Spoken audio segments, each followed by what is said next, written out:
The Pilates industry is worth billions of dollars. And one of the only two people on earth the inventor of Pilates trusted to teach his method was a Black woman. Now, my people, give me a second to explain why you should care. Because the woman that Joseph Pilates handed his life's work to, the woman he certified himself, is named Kathy Stanford Grant.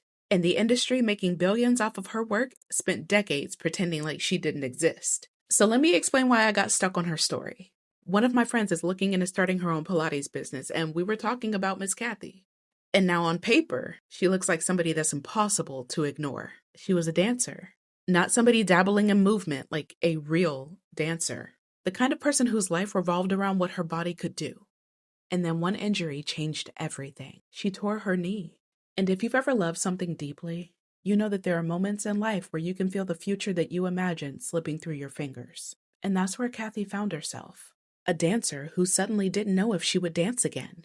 So somebody suggested a rehabilitation studio in New York, run by a man named Joseph Pilates. And what gets me is that this woman was not walking in there trying to make history. She wasn't trying to revolutionize an industry. She was just trying to save a piece of herself. That's it. She walked in looking for healing. And somehow, she ended up helping shape the future of Pilates. Now, here's where the story gets even more interesting. Thousands of people trained with Joseph Pilates over the course of his career. Thousands. Dancers, athletes, performers. People with connections, people with money.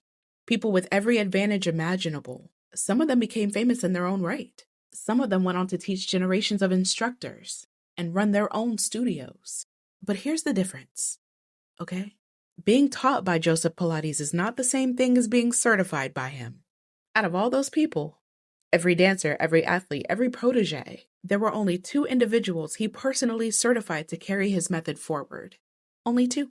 One was Lolita San Miguel, and the other was Kathy Stanford Grant. Sit with that for a second, because history has this weird way of making Black people look accidental. Like we just happened to be in the room. Like we got lucky, like we wandered into greatness, you know? But no, Joseph Pilates saw exactly who she was. He knew what she understood. He knew what she could do, and that is why he certified her. And then Joseph Pilates died. And honestly, that's the part I don't think enough people appreciate. Because it's one thing to inherit somebody's work. It's another thing to help it survive. Kathy spent decades teaching, refining, adjusting, listening. She looked at people and understood something that feels obvious now, but wasn't always obvious then. Not everybody moves the same. Not every person arriving carries the same pain, you know? So instead of forcing people to fit the method, she adapted the method to